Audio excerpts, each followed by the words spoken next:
Gatona, conta a verdade pra mim.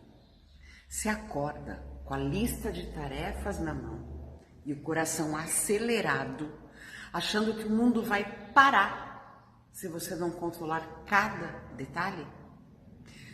Pois bem, Provérbios 16, ele começa com um banho de realidade, que na verdade é um grande alívio.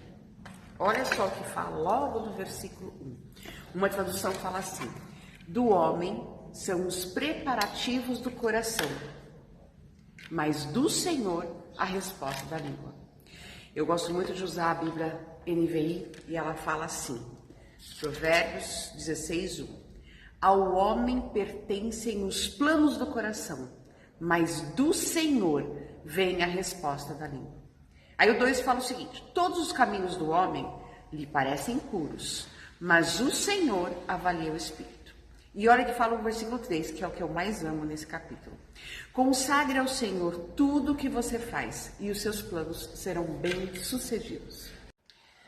Você pode até planejar, aliás, você precisa planejar, mas quem dá a última palavra é Deus.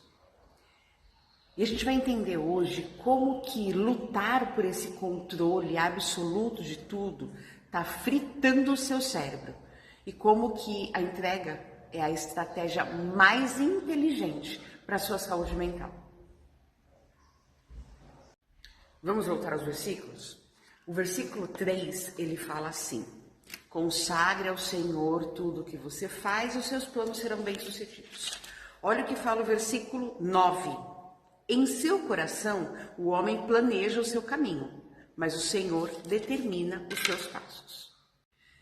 Vocês viram que Salomão, ele está falando muito sobre planejamento, tá? Salomão, o homem mais sábio do mundo, que viveu há 3.000 anos atrás, já falava da necessidade que a gente tem de planejar.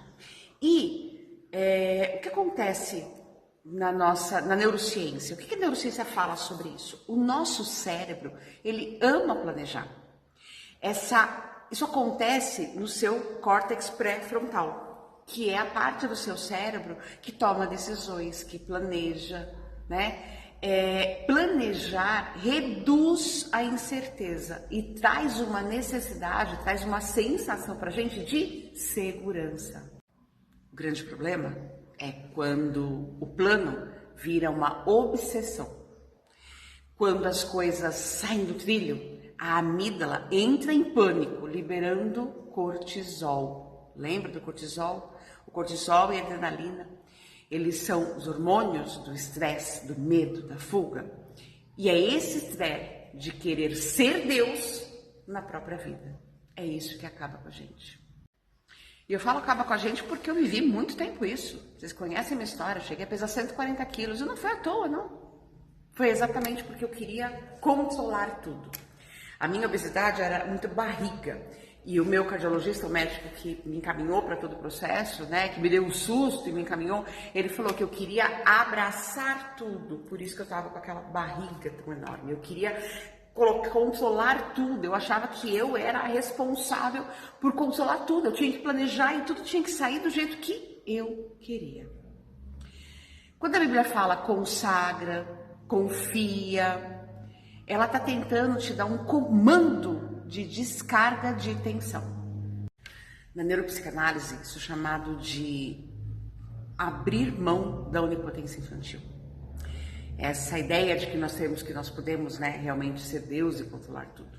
Quando você aceita que você planeja o caminho, e Salomão é sábio em falar que a gente planeja o caminho, mas que Deus é que dirige os nossos passos, você permite que o seu sistema nervoso saia do estado de alerta máximo e entre num estado de fluxo e confiança, muito mais leve e saudável.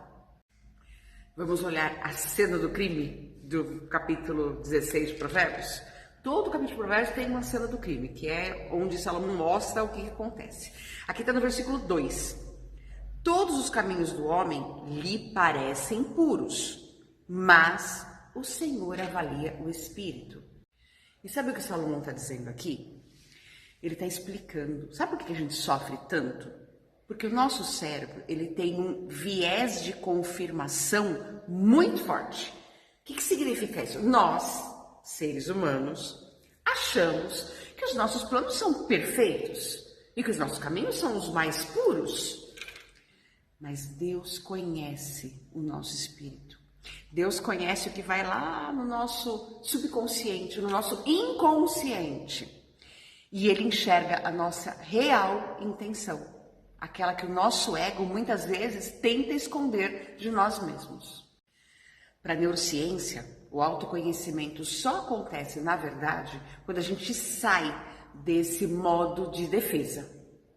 Quando você entende que Deus é que dá a palavra final, você para de lutar para estar sempre certa.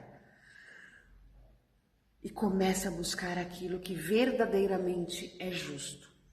Isso desativa o orgulho, que é o mal que mais nos corrói. E o verso 18 fala que o orgulho precede a queda e ativa a humildade cognitiva, que é a capacidade de recalcular a rota sem entrar em colapso, sem pirar, sem ficar maluca porque tem que mudar um plano. Gatona, vamos parar de carregar o mundo nas costas? Vamos parar de achar que a gente é Deus?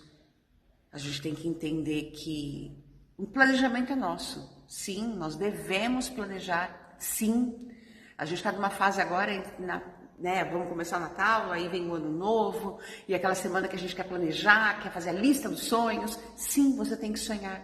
Sim, você tem que planejar. Mas quem governa é Deus. Entrega na mão dele os seus planos. E qual que é o plano hoje? Qual que é o mapa que eu vou te dar hoje? Primeiro passo. Faça o seu planejamento. Faça a sua lista. Faz sim.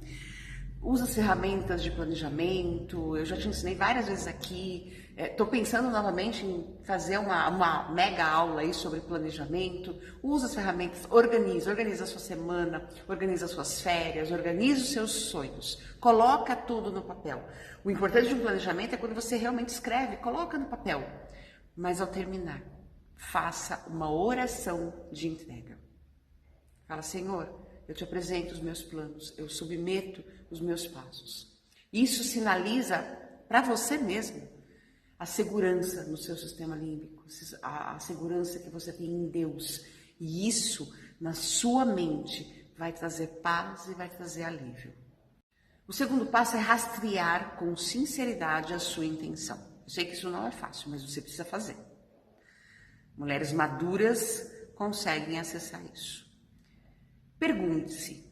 Quando você estiver numa situação que você quer controlar, pergunte-se. Eu quero que isso dê certo para a glória de Deus, para realmente ajudar alguém, ou só para provar que eu sou capaz? E seja sincera. Deixa Deus pesar no teu espírito, para que você possa evitar o esgotamento por vaidade. Muitas vezes a gente fala sim para todo mundo, a gente assume todos os compromissos, assume todos os B.O. de família por orgulho. Só para provar para todo mundo que a gente é capaz. E terceiro passo, comece o seu dia entregando a Deus a sua maior preocupação. Qual que é a sua maior B.O. hoje? Qual que é a sua maior preocupação? Entregue. A gente fala muito da palavra consagrar. O que é consagrar? Significa separar para uso sagrado. Então, quando você consagra o seu trabalho, a sua vida, quando tudo aquilo que você é consagrado, o resultado final não é mais uma carga para você. Ele é uma responsabilidade do dono da obra. É uma responsabilidade de Deus. Então, deixa nas mãos de Deus. Um grande pastor falou uma vez para mim que o problema da nossa ansiedade é que a gente ora, a gente entrega um problema para Deus, aí a gente olha no relógio, deu 5 minutos, Deus não resolveu? A gente fala assim, dá de volta, deixa que eu resolvo. E a gente acha que a gente tem poder. Vamos ser mais humildes e realmente entregar os nossos planos para Deus. O coração planeja, mas é o Senhor quem firma o pé no chão. Descanse na sabedoria de quem conhece o fim desde o começo.